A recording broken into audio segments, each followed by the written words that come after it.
Hello and a very good evening to all of you. Once again, we are there to with your NCERT. हम NCERT की books का discussion continue कर रहे थे. Class 6 की NCERT हमने complete कर ली. उसके बाद अभी हमने शुरुआत की थी आपकी क्लास 7 की NCERT के साथ, जिसमें पहला चैप्टर हमने समझा कि बेसिकली जो हमारा क्लास 6 का जो NCERT था, जो बात करता था आपकी एंशिएंट हिस्ट्री की, तो वो किस तरीके से कहाँ पे जाके खत्म होती है एंशिएंट हिस्ट्री और कैसे मिडिवल इंडिया में मिडिवल हिस्ट्री की कैसे कैसे स्टार्टिंग है. That is the introductory part, जो कि हमने कल के मतलब क्लास 7 की जो चैप्टर नंबर 1 है उसमें समझ लिया था. जो बेसिकली क्या है कि जो चैप्टर नंबर 2 है वो बात करता है आपके न्यू किंग्स एंड किंगडम. अब चैप्टर नंबर 1 या एंशिएंट हिस्ट्री के टाइम तक हमने क्या समझा था कि after the post modern era, जिसको हम कहते हैं ना जीरो, यानी कि बिफोर कॉमन एरा के बाद के जो टाइम थे, यानी कॉमन एरा में हमने समझा था कि एक बड़ा सा एम्पायर का इमरजेंस होता है. वो एम्पायर कौन सा था? वो मतलब एक तो जीरो के पहले आपका इमरजेंस हुआ है, पोस्ट मॉडर्न एरा के पहले जो मॉडर्न एरा था, that was known as empire. And in later phases क्या है कि इन लेटर फेजेस जब मतलब आफ्टर पोस्ट मॉडर्न एरा हमने देखा था कि नया एम्पायर का इमरजेंस होता है. वो जो नया एम्पायर था वो था आपका गुप्ता एम्पायर. और फिर गुप्ता एम्पायर के बाद क्या है कि इंडिया में बहुत सारे पॉलिटिकल सेगमेंटेशन देखे जाते हैं. अब जब बहुत सारे पॉलिटिकल सेगमेंटेशन देखे जाते हैं तो इसका मतलब ये था कि अब कोई एम्पायर नहीं है, डिफरेंट किंग डिफरेंट प्लेस पे अब क्या कर रहे हैं, रूल कर रहे हैं.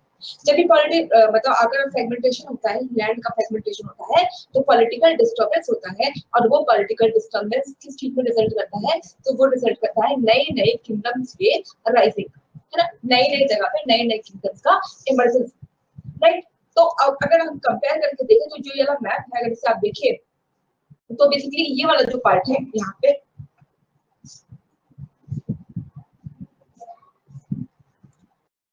ये था आपका कन्नौज का एरिया. तो हमने समझा था क्या कि कन्नौज एक ऐसा एरिया था जो कि बहुत ही फर्टाइल था. फर्टिलिटी मतलब लैंड की फर्टिलिटी है that is very very high. अब क्या था कि हमने क्या समझा था कि आफ्टर गुप्ता एरा यहाँ पे रूल किसका था? वो था आपके हर्षवर्धन. राइट. अब एंशिएंट इंडिया में हमने समझ लिया था कि यहाँ पे जो डायनेस्टी थी वो थी आपकी चालुक्य. और ये चालुक्य डायनेस्टी ने क्या किया था, जिसमें के थे आपके पुलकेशिन. और इन पुलकेशिन ने एंशिएंट हिस्ट्री में हमने समझ लिया था क्या कर दिया था, हर्षवर्धन को डिफीट कर दिया था. उस समय हर्षवर्धन को डिफीट वहां पे कर दिया गया था. अब क्या है कि यहाँ पे आफ्टर चालुक्य अब यहाँ पे नए रूलर्स का इमरजेंस होगा. और वो जो नए रूलर्स हैं ये भी क्या करेंगे, they are also fight for the Kannauj, because the Kannauj is very very fertile area. तो ये लोग भी क्या करेंगे, कन्नौज को कैप्चर करने के लिए आपस में फाइट करेंगे. तो बेसिकली ये है आपका कन्नौज का एरिया. अब यहाँ पे जो एक नई पावर इमर्ज हुई थी, कल की क्लास में भी हमने समझा था, वो थे आपके प्रतिहार. ठीक. प्रतिहार के बाद जो यहाँ पे चालुक्य डायनेस्टी थी, इस चालुक्यों को रिप्लेस किया था किसने? राष्ट्रकूट ने. यहाँ पे जो पल्लव डायनेस्टी थी, पल्लवों को रिप्लेस किया है आपके चोलास ने. बंगाल का जो एरिया है यहाँ पे एक नई डायनेस्टी का इमरजेंस होता है जो कि थी आपकी पाल डायनेस्टी. राइट. यहाँ पे जो है पाल डायनेस्टी का इमरजेंस होता है.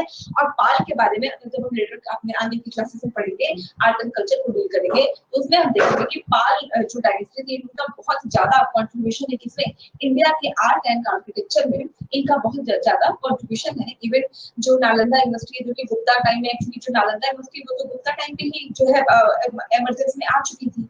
लेकिन पाल ने जो पाए थे उन्होंने क्या किया था, उसका रिवाइवल किया था. नालंदा यूनिवर्सिटी का रिवाइवल होता है पाल टाइम के समय. तो ये सारी चीजें देखेंगे जब हम आर्ट एंड आर्किटेक्चर आपका डील करेंगे. राइट. अभी क्या है कि इस कन्नौज को कैप्चर करने के लिए ये पाल, प्रतिहार मतलब पाल, ये जो प्रतिहार और ये राष्ट्रकूट के बीच में जो चोला है, ये सारे लोग क्या करते हैं, इस कन्नौज को कैप्चर करने के लिए फाइट करते हैं. और इसमें बहुत सारे प्रतिहार किंग्स आते हैं, फिर बहुत सारे राष्ट्रकूट किंग आते हैं, बहुत पाल किंग्स मतलब वन बाय वन आप उनके मतलब पहले फादर कर रहे होते हैं रूल, तो वो फाइट करते हैं. बात मतलब कि बहुत लंबा समय तक ये जो है वॉर चलती रहती है.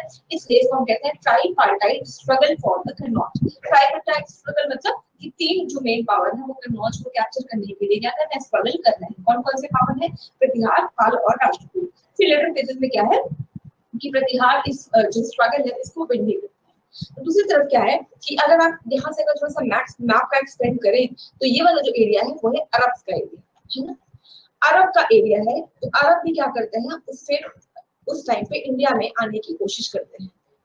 ठीक है, ये अरब भी उस समय में इंडिया में आने की कोशिश कर रहे थे, और ये क्यों कर रहे थे, तो दे आर बेसिकली इन्वेडर्स, और इन्वेडर्स का काम क्या था कि या तो अपनी पहला तो ये था कि अपनी रिलीजियस सुप्रीमेसी को एस्टैब्लिश करना, और दूसरी चीज कि इंडिया के वेल्थ को कलेक्ट करने के लिए जो अरब है वो भी इसी टाइम पे इंडिया में बस टाइम टू टाइम आने की कोशिश कर रहे थे। अब इनको भी रोकने का काम किसने किया, यही प्रतिहारों। तो प्रतिहार क्या कर रहे थे, एक तो इन्होंने जो ट्राइपेट्रिक स्ट्रगल है उसमें तो पार्टिसिपेट कर ही रहे थे, उसके साथ साथ ये जो अरब जो इंडिया में से आने की कोशिश कर रहे थे, ये अरबों को भी रोकने के लिए, अरब इन्वेजन को कहीं ना कहीं स्टॉप करने के लिए अरब से भी फाइट ये लोग किया करते थे। कौन, प्रतिहार डायनेस्टी, राइट। अब हमने समझा मैप के थ्रू कि सबकी एग्जैक्ट लोकेशन क्या थी, और बेसिकली जो ये अलग अलग जो डायनेस्टी है वो अलग अलग जगह पे कैसे रूल किया करते थे, इसलिए हम क्या कहते हैं, इनको एम्पायर नहीं किंगडम्स कहते हैं या डायनेस्टीज कहते हैं। अब क्वेश्चन ये आता है कि बेसिकली इस तरह की डायनेस्टी की इमरजेंस के पीछे रीजन क्या है, क्या ऐसे रीजन है कि नई नई डायनेस्टी का इमरजेंस हुआ, एक बड़ा किंगडम नहीं बन पाता है। ठीक है, तो जो जब हम गुप्ता टाइम डील कर रहे थे, तो गुप्तों के टाइम पे हमने क्या देखा था कि at the time of Gupta जो सैलरी दी जाती थी, गुप्ता के टाइम पे जो सैलरी दी जाती थी वो किसमें दी जाती थी, तो वो गोल्ड कॉइन्स में सैलरी दिया करते थे। गोल्ड कॉइन में गुप्ता जब सैलरी दिया करते थे, लेटर बेसिस में क्या होता है कि जब जो लेटर मतलब लेटर जो किंग्स आते हैं, they were not that much capable, तो क्या होता है कि यहाँ से जो शॉर्टेज है वो शुरू हो जाती है क्वाइंस की, और जो है वेल्थ की जब शॉर्टेज शुरू हो जाती है, अब किस कैसे सैलरी दी जाए, है ना, या तो आपके पास गोल्ड हो या तो आपके पास बहुत सारा वेल्थ हो, तो आप जो किंग है वो अपना जो वेल्थ है उसके बेसिस पे सैलरी दे दिया करेंगे। लेकिन जब किंग के पास वेल्थ की कमी होने लगी, तो सैलरी को कैसे दिया जाए, तो इसके लिए कहा गया कि अब देंगे लैंड ग्रांट। ठीक है, तो पहले क्या था कि पहले वो देते थे गोल्ड में सैलरी, अब देने की बात हो गई कि लैंड का ग्रांट दे दो, है ना। तो अगर मान लीजिए कि ये इंडिया का अगर मैप है, तो क्या किया गया कि इतना, चलो किसी कोई पावरफुल किंग है तो उसने बोल दिया कि चलो ये वाला जो इतना एरिया है यहाँ से रेवेन्यू कलेक्ट करके आप मेरे को देंगे, और उसके बाद जो बचेगा दैट इज योर सैलरी। फिर यहाँ पे किसी को बोल दिया कि चलो इतना लैंड मैं तुम्हें ग्रांट कर देता हूँ, यहाँ पे बोल दिया कि मैं तुम्हें लैंड ग्रांट कर देता हूँ। इससे क्या होगा कि एक नई सिस्टम की इमरजेंसी होगा। ये जो नया सिस्टम था वो था आपका फ्यूडलिज्म या सामंत। ठीक है, तो पहले क्या था कि एक बड़ा किंग था, किंग के पास ही सारी पावर थी, और ये किंग ही सारे जो है रूल को एस्टैब्लिश किया करते थे।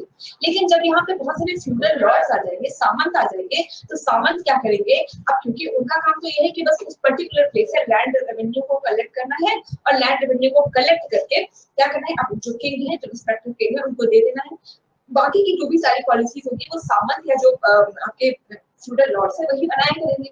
तो ऐसे में क्या हो रहा है कि देखिएगा आप कि power within the power, या कहते हैं ना cell within the cell का कॉन्सेप्ट इमर्ज होगा कि बहुत सारे किंग्स का इमर्जेंस होना शुरू हो जाएगा। अब जब बहुत सारे किंग के बीच मतलब एक ही बड़े से पावर में डिफरेंट बहुत सारे किंग्स का इमरजेंस हो जाएगा, तो जो मेन पावर होगा, जो मेन किंग होगा, तो कहीं ना कहीं क्या हो जाएगा, पावरलेस होता चला जाएगा, है ना। कि अगर बहुत सारे लोग क्या करेंगे, जब इस तरीके से रूल को एस्टैब्लिश करेंगे, तो लैंड का फ्रेगमेंटेशन होगा, और जो एक शक्तिशाली पावरफुल किंग होता था, अब वो कॉन्सेप्ट कम होता जा रहा है।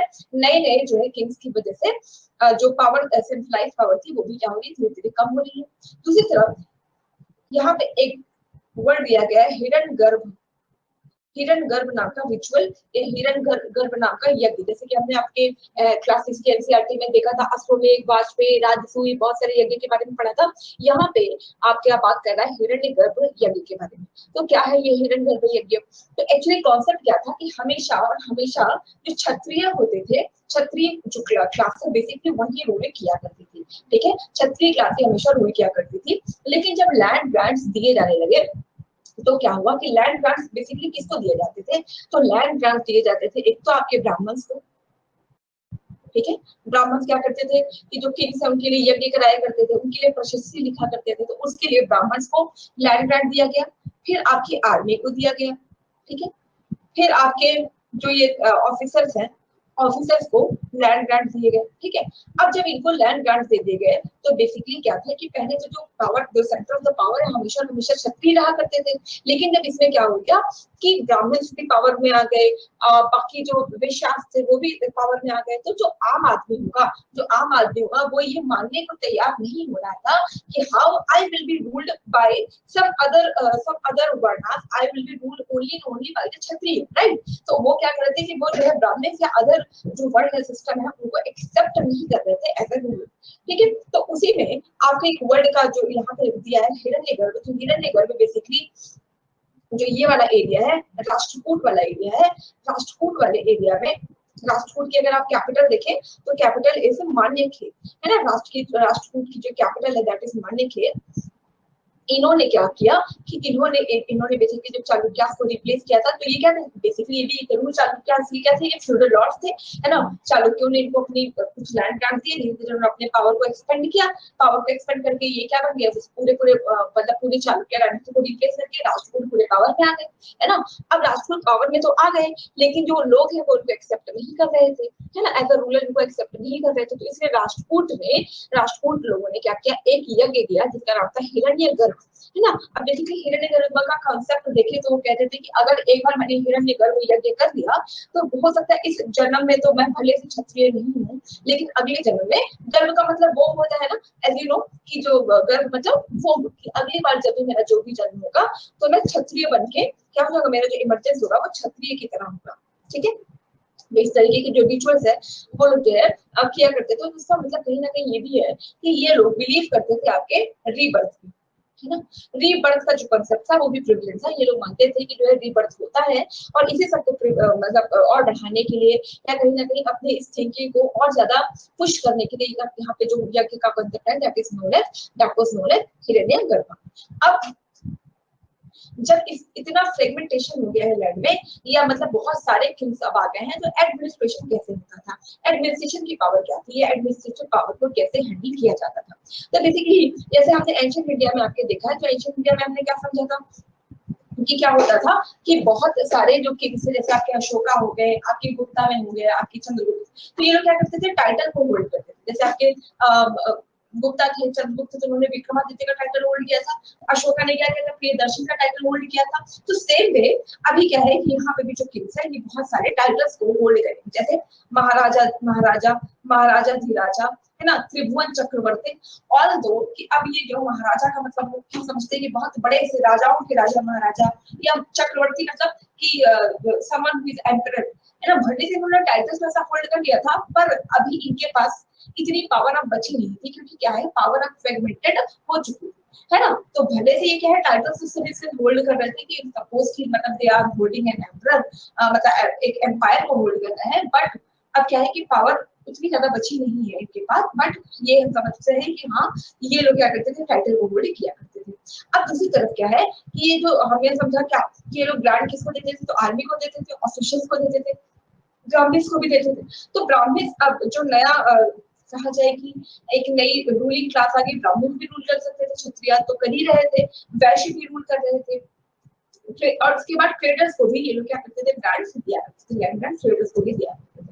अब एक्चुअली ब्राह्मण्स को क्यों दिया करते थे, तो ब्राह्मण्स को दिया करते थे बेसिकली क्या होता था कि जैसे हमने पढ़ा था गुप्ता टाइम में, गुप्ता में या अशोका के टाइम में बहुत सारे इंस्क्रिप्शंस के बारे में हमने मॉडर्न टाइम में पढ़ा था, और गुप्ता टाइम में हमने पढ़ा प्रशस्ति के बारे में। तो प्रशस्ति मतलब जो हरिशेर ने लिखी है, प्रयागराज में हरिशेर ने समुद्रगुप्त की प्रशस्ति लिखी थी, जो बिल्कुल आपके अशोका का जो पिलर है उसको बिल्कुल ऊपर लगी हुई है, जिससे हमें गुप्ता और समुद्रगुप्त तक के जितने भी किंग्स हैं उनके बारे में सारी जानकारी हमें प्राप्त प्रशस्ति से मिलती है ना। तो वो प्रशस्ति क्या है कि एक तरीके से मतलब उस समय क्या क्या चीजें दी जाती थी, क्या होता था, उसके बारे में सारी चीजें क्या है उसमें डिस्कस की जाती है। तो सेम में क्या है कि ब्राह्मण क्या करते थे, इन लोगों के लिए बहुत सारे यज्ञ कराया करते थे। अभी मैंने समझा कि हिरण्यगर्भ नाम का यज्ञ कराया गया, है ना। तो बहुत सारे तरीके के यज्ञ करते थे। यज्ञ करने के बाद ये जो किंग है ये क्या करते थे, इनको प्रशस्ति अवार्ड करते थे। अगर प्रशस्ति की आप इमेज देखें तो लगा ऐसा है, ये है प्रशस्ति, ये दिया करते थे ब्राह्मण को, या जिसको भी ये मतलब लैंड ग्रांट दिया करते थे उसको ये प्रशस्ति अवार्ड की जाती थी। तो प्रशस्ति क्या थी, बेसिकली एक कॉपर प्लेट होती थी, और इस कॉपर प्लेट पे ये सारी चीजें लिख दी जाती थी, कोड कर दिया जाता था, इंस्क्राइब कर दिया जाता था कि अब इस पर्टिकुलर लैंड ये जो है ये लैंड इन ब्राह्मण को दी जाती है, या इन ट्रेडर को दी जाती है, या इन ऑफिशियल को दी जाती है। आज से इस लैंड की से जो भी रेवेन्यू मिलेगा ये क्या करेंगे, ये किन्हीं को दिया करेंगे और जो बचेगा वो इनकी सैलरी होगी, या कह रहे ब्राह्मण के उसमें तो यही इनकी इच्छा होगी, है ना। तो बेसिकली जो प्रशस्ति है, प्रशस्ति में ये सारी चीजें इंस्क्राइब करी जाती थी। अब फाइनेंस की बात करें कि भाई मतलब राजा के पास पैसे कहाँ से आते थे, तो राजा क्या करते थे, टैक्स लिया करते थे। टैक्स लेते थे किससे, पीजेंट से, आपके हर्डल से, है ना। तो जो किसान है उनसे लोग जो है टैक्स लिया करते थे, जो एनिमल हंटिंग किया करते थे उनसे भी लोग टैक्स लिया करते थे। अब क्या था कि मॉडर्न टाइम पे अगर हम टैक्स की बात करें तो टैक्स वाज कंपल्शन, की मतलब ये मैंडेटरी था कि किंग अपनी तलवार के लोगों को बोल देते थे कि हाँ आपको टैक्स देना ही देना है। लेकिन अगर आप इस टाइम की बात करें तो the king asked for the taxes, की मतलब जो राजा है वो इनसे बोला करते थे कि प्लीज आप मेरे को टैक्स दे दो, क्योंकि अब क्या है जो राजा है वो इतना पावरफुल नहीं बचा, जितना पावरफुल आपके मॉडर्न और गुप्ता एम्पायर थे उतने पावरफुल यहाँ के किंग नहीं है। तो जो लैंड रेवेन्यू जो आपके अशोका के टाइम पे या गुप्ता के टाइम पे कलेक्ट किए जाते थे, दैट वाज मैंडेटरी, जो कि कहीं ना कहीं किंग की सुप्रीमेसी और किंग की पावर को बताता था। अब किंग उतना पावरफुल नहीं बचा है, तो अब तलवार की नोक पे नहीं बल्कि persuasion, on the basis of persuasion they collect the taxes, right. अब जब राजा के पास इतने सारे वेल्थ आ जाते थे, पैसे आ जाते थे, तो उसका वो करते क्या थे, तो वो करते थे, वो बनवाते थे बहुत सारे फोर्ट, है ना। तो जैसे राष्ट्रकूट जो है किंग है उनका जो फोर्ट है, आपको ये जो मांडलिखेत नाम की जगह है उनकी कैपिटल है, वहां से पता चलता है कि इन्होंने बहुत सारे फोर्ट बनवाए हैं, बहुत सारे टेम्पल्स बनवाए। ये सारी चीजें हम देखेंगे आपके आर्ट एंड आर्किटेक्चर जब एनसीईआरटी डील करेंगे, तो बहुत सारे टेम्पल्स इन लोगों ने बनवाए हैं, फोर्ट्स बनवाए हैं। और फोर्ट्स और टेम्पल्स इस तरीके से बनाए जाते थे, बेसिकली टेम्पल्स इस तरीके से बनाए जाते थे कि जो कहीं ना कहीं किंग की सुप्रीमेसी को बताता। तो टेम्पल उस समय basically that was made only to establish their hegemony and their supremacy within the masses और सम अदर किंग्स और to the some other kings, कि वो में कितना पावरफुल है, that can be checked only through their architecture which has been made by those kings, right. तो ये लोगों ने क्या किया, अपनी सुप्रीमेसी को बनाने के लिए बहुत सारे फोर्ट्स एंड टेम्पल्स के बनाए थे। अब प्रशस्ति एंड लैंड ग्रांट्स का जो कांसेप्ट है, उसमें जो बहुत सारे जो राजा हैं, राजाओं के लिए प्रशस्ति लिखी गई। तो प्रशस्ति क्या थी, बेसिकली जो लैंड ग्रांट जो किंग दिया करते थे, तो वो लैंड ग्रांट की जो भी शर्तें थी कि किसको कहाँ पे दिया गया, ये कितना लैंड रेवेन्यू मेरे को कलेक्ट करके देंगे, है ना, क्या रेट होगी, वो सारी चीजें तो उसमें लिखी जाती थी। उसके अलावा एक पोएट रहे हैं कश्मीर के, जिनका नाम है कल्हण, और कल्हण ने अपनी एक पोयम लिखी है, इस पोयम का नाम है राज तरंगिणी। अब इस पोयम में कल्हण को जब लिखना था कश्मीर की हिस्ट्री के लिए, जब उन्होंने क्या करना था, उनको भी लिखना था, प्रशस्ति लिखनी थी या उसके बारे में मतलब बताना था, तो उन्होंने बहुत सारी प्रशस्ति, बहुत सारे जो इंस्क्रिप्शन थे उनको अच्छे से पढ़ा है, उनकी बहुत सारी स्टडी करी, और ये स्टडी करने के बाद कल्हण ने ये कंक्लूजन ड्रॉ किया कि भाई जो प्रशस्ति है, प्रशस्ति में क्या है कि सारी जितनी भी जो चीजें लिखी गई हैं टुवर्ड्स द किंग के बारे में जो भी बातें कही है, वो सारी की सारी जो बातें एकदम पॉजिटिव लगती है, कि मतलब कुछ भी ऐसा तो कहा ही नहीं गया है कि किंग ने मतलब कुछ भी गलत काम नहीं किया, या मतलब हमेशा हमेशा सिर्फ और सिर्फ पॉजिटिव फीडबैक प्रशस्ति में दिए गए हैं।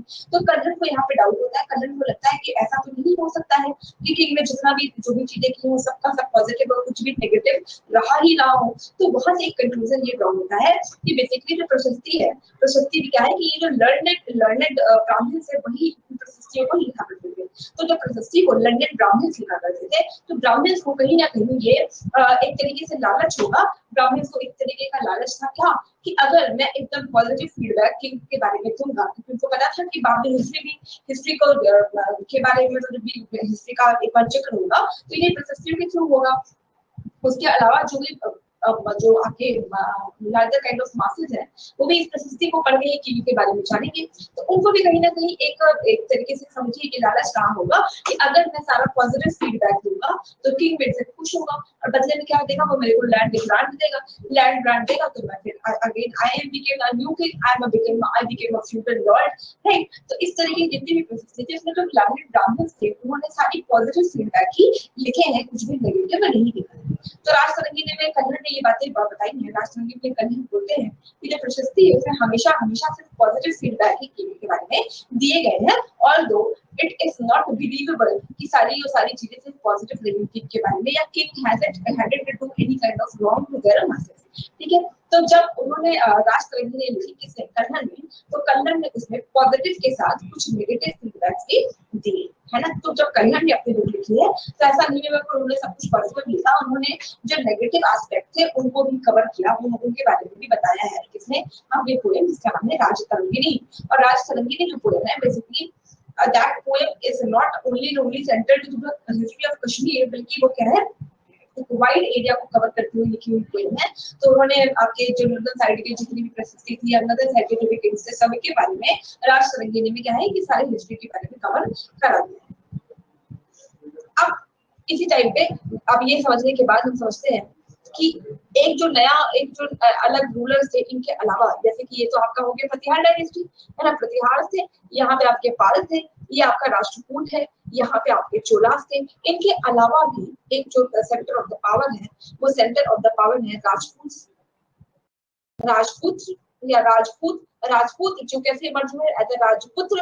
कहते हैं कि इनका मतलब कैसे इमरजेंस हुआ है राजपूतों का, इसके बारे में कोई भी एक प्रॉपर सॉलिड वे में हमें कुछ भी नहीं पता है। कुछ लोग कहते हैं कि एक हवन किया गया और हवन से जो निकले हैं वही राजपूत है ना। तो बहुत सारे इसको लेके बहुत सारे मिसकंसेप्शंस हैं, ये अभी प्रॉपर स्टडी नहीं हुई कि राजपूत कौन थे बेसिकली। कुछ लोग कहते हैं कि यही जो फ्यूडल लॉर्ड्स हैं, जब ये फ्यूडल लॉर्ड्स मतलब बहुत सारे अलग अलग जाति के लोग, क्या होगा कि जब वो सामंत बन गए तो इन सामंतों में जब आपस में शादी वगैरह हुई होगी तो इससे राजपूतों का बर्देश हुआ है। बॉल्दो हमें भी ठीक से नहीं पता है कि बेसिकली राजपूत का बर्देश कैसे हुआ। तो जो राजपूत है वो किसी एक जगह पे अपना उनका जो सेंटर ऑफ द पावर नहीं था, वो डिफरेंट जगह पे फैले हुए थे। और ऐसा भी नहीं है कि हम ये समझेंगे जैसे मराठाओं में, अगर आप मतलब अगर थोड़ा सा भी फेमिलियर होंगे एनसीईआरटी से या हिस्ट्री से तो आपने मराठों का नाम सुना होगा। तो मराठों में भी ऐसे बहुत सारे पेशवा थे, तो जैसे वो लोग आपस में फाइट करते रहते थे, क्यों, ताकि वो सेंटर ऑफ द पावर बन जाए।